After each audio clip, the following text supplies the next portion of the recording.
Bonsoir à tous, nous sommes le lundi 5 septembre, je suis ravie de vous retrouver pour cette édition de rentrée du 7-8, le journal. On commence tout de suite avec les titres. L'université du MEDEF, c'était la semaine dernière à Jouy-en-Josas, un événement très politisé et marqué par la campagne pour les primaires de la droite et du centre.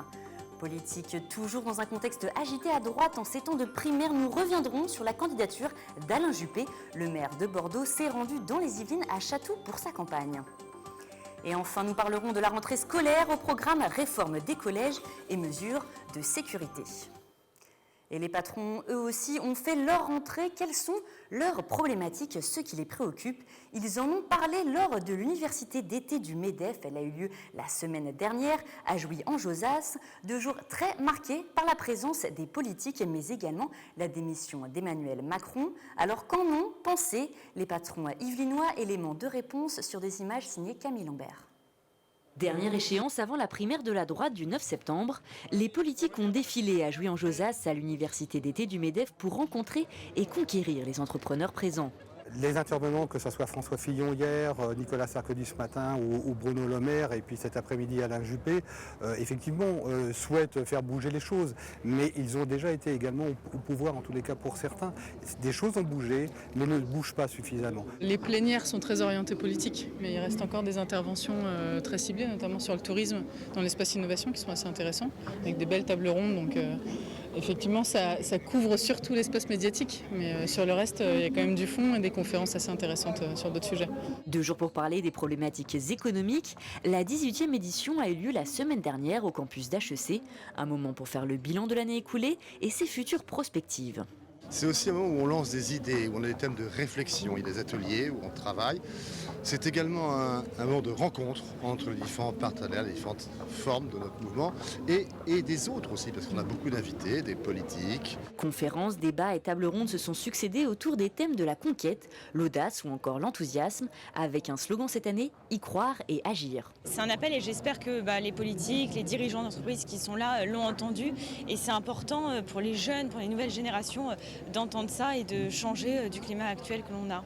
Une édition très politisée marquée par la démission d'Emmanuel Macron, mais aussi son absence, comme celle de représentants du gouvernement. Et la primaire de la droite et du centre s'annonce déjà très mouvementée. Le parquet de Paris a requis ce lundi 5 septembre le renvoi en correctionnel de Nicolas Sarkozy concernant l'affaire du financement illégal de la campagne électorale. Les juges d'instruction ont donc maintenant 1 mois pour suivre ou rejeter cette réquisition.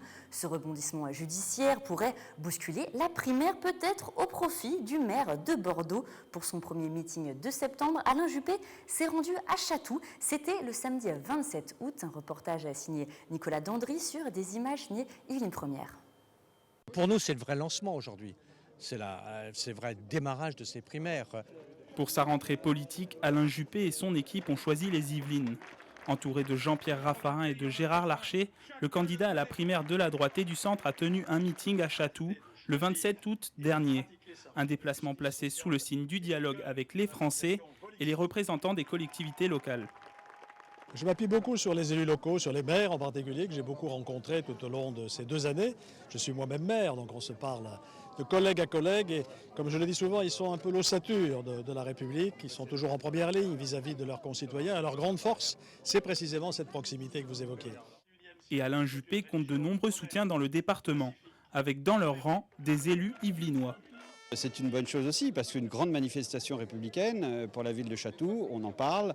On parlait jusqu'à présent de l'île des impressionnistes pour son pôle culturel. Maintenant, on va en parler pour le jour 1 de l'accession au pouvoir d'Alain Juppé, j'espère, en avril 2017. Et le pacte gagnant-gagnant qu'il propose avec les élus de terrain qui sont finalement les personnes les plus proches de nos administrés, me va bien. Pour l'équipe d'Alain Juppé, les meetings se poursuivent. Les candidatures pour la primaire doivent être déposées avant le 9 pour le début de la campagne officielle prévue le 21 septembre. Et on ouvre à présent une page rentrée scolaire. Les tongs et la plage ont laissé place aux stylos et aux cahiers. Les élèves de Saint-Quentin en Yvelines ont repris le chemin de l'école. C'était jeudi dernier. Une rentrée sous le soleil, mais aussi avec le sourire, comme à l'école primaire Francis Poulenc à Guyancourt, où s'est rendu Nicolas Kirillovitz. Regardez. À regarder leur visage, on les croirait presque encore en vacances. L'heure de la rentrée a pourtant sonné pour les 120 élèves de l'école primaire Francis Poulenc de Guyancourt. Retrouvailles avec les camarades, histoire des vacances et pour les plus sérieux, déjà le travail. Lorenzo, 10 ans, a un seul objectif en tête, la 6e. On commence à parler de nos vacances, mais après, quand on doit se mettre au travail, on s'y met. C'est ma dernière année et après, je vais commencer à bien travailler pour après passer en 6e. Les enseignants, eux, font connaissance avec leur classe et les nouveautés de la rentrée. Madame Savoie est professeure des écoles en CE1. Elle partage cette année ses heures de cours avec une collègue. Chaque classe est différente. Et cette année, je n'ai pas eu de CE1 depuis un certain temps. Donc effectivement, pour moi, c'est aussi un renouveau, tout à fait. Ouais. De maîtresse, c'est plus, on est plus exigeante en fait envers eux, étant de maîtresse. Et je vois pas, pour être honnête, je vois pas d'inconvénient. La rentrée, une journée particulière également pour la directrice de l'école. Compter, gérer, dispatcher, des missions qui peuvent s'avérer compliquées lorsqu'on découvre un nouvel établissement. Ayant été déjà directrice 2 ans dans une école que je connaissais, là c'est une ville que je ne connais pas, une école que je ne connais pas, donc ça ajoute du stress. Mais j'ai été tellement bien accueillie que non, ça s'est bien passé. Lorsqu'on arrive dans une école, il ne faut pas tout bouleverser. Ça bouleverse l'équipe enseignante, ça bouleverse les enfants. Et je pense que s'il y a déjà des choses qui ont été mises en place et qui fonctionnent, il faut toujours les faire perdurer. Élèves, enseignants et direction devront désormais attendre le 19 octobre prochain pour souffler à nouveau. Ce sera alors le début des vacances de la Toussaint. Et on passe à présent à la rentrée des plus grands. Près de 80 000 collégiens et 5 000 enseignants ont fait leur rentrée dans les collèges yvelinois. La nouveauté cette année, c'est la réforme du collège. Elle est contestée par une partie des syndicats. Elle comprend entre autres l'interdisciplinarité, l'aide personnalisée et le développement du numérique. Le recteur de l'Académie de Versailles s'est rendu au collège de la Gio à Elancourt pour défendre ces nouveautés. Nicolas Dandry était sur place. Pour les élèves et les enseignants, le changement c'est pour maintenant avec la réforme du collège. Sur fond de contestation syndicale, le recteur de l'Académie de Versailles a tenu à défendre cette transformation, notamment d'ordre pédagogique. L'aide personnalisée qui fait que les professeurs vont travailler avec les élèves par groupe, soit parce que certains ont des difficultés, soit en faisant travailler ceux qui ont plus réussi à côté d'autres élèves. Une pédagogie aussi par projet à travers les enseignements pratiques interdisciplinaires. La réforme du collège apporterait de la progressivité dans l'évaluation. Les classes de 5e, 4e et 3e seront pensées globalement, avec une adaptation du programme par rapport à l'évolution des compétences des élèves chaque année. C'est un processus pendant 3 ans, pendant lequel les professeurs doivent étaler les acquisitions, pas les répéter chaque année, les penser par rapport à un objectif. C'est ça le grand changement. Ces changements faciliteraient l'intégration du numérique dans les collèges, une priorité dans l'Académie de Versailles avec son plan numérique pour l'éducation. Le recteur a donné un kit composé d'une tablette, d'un rétroprojecteur et d'une caméra à l'ambassadeur numérique du collège de la Gio. Ça me permet de beaucoup mieux cibler, de beaucoup mieux différencier mes apprentissages et de personnaliser mon apprentissage par rapport à chaque élève. Tous les élèves de 6e du collège de la Gio ont reçu une tablette à la rentrée.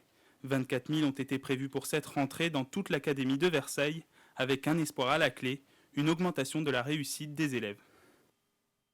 Et c'est aussi un sujet qui concerne la rentrée scolaire suite aux attaques terroristes et à la menace terroriste. Le gouvernement a instauré de nouvelles mesures pour les établissements scolaires. Policiers et patrouilles supplémentaires, système d'alerte SMS pour les chefs d'établissement et exercices de sécurité sont au programme. Plusieurs dispositifs détaillés par le recteur de l'Académie de Versailles, Daniel Filatre. Écoutez-le.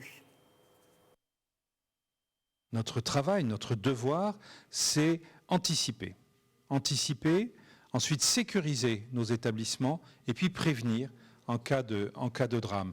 Et nous travaillons avec des référents sécurité, nous avons développé des cellules risques et nous mettons en œuvre des diagnostics sécurité, des exercices dans chacune de nos écoles et nos établissements d'ici les vacances de Toussaint.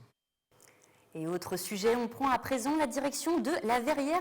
Le nouveau gymnase s'appelle officiellement Gymnase de la Fraternité, nom choisi par les Verriérois lors d'un vote. Plus de 460 personnes se sont exprimées. La ville l'a inauguré officiellement ce samedi 3 septembre. La rénovation a duré un peu plus d'1 an pour un montant d'1,3 million financé par l'ANRU. Des modifications de salles ont été apportées. Écoutez ces précisions recueillies par Mélanie Poquet. Il commençait à être un peu vieillot déjà, il ne correspondait plus trop aux attentes des gens qui l'utilisaient. Donc on en a profité pour ouvrir de nouvelles salles, donner aux associations telles que la musculation ou la boxe un endroit plus adéquat, plus autonome, parce qu'ils peuvent y aller en autonomie. Les transports, à présent, le réseau Skibus est passé en horaire d'hiver depuis le 1er septembre. N'oubliez pas d'aller vérifier vos trajets. Les nouveaux horaires sont disponibles à l'agence de la mobilité à la gare de Saint-Quentin en Yvelines et sur le site internet de Skibus. Et enfin, cette dernière information, avant de refermer ce journal, Nicolas Sarkozy, candidat à la primaire de la droite et du centre, sera demain dans les Yvelines pour s'exprimer, notamment sur le thème de l'éducation. C'est à présent la fin de cette édition. Je vous remercie de nous avoir suivis. Tout de suite, vous retrouvez le 7-8 Les Invités, présenté par Wilfried Richy, suivi du 7-8 Sport, nouvelle formule. Je vous retrouve demain pour le journal et vous souhaite une excellente soirée.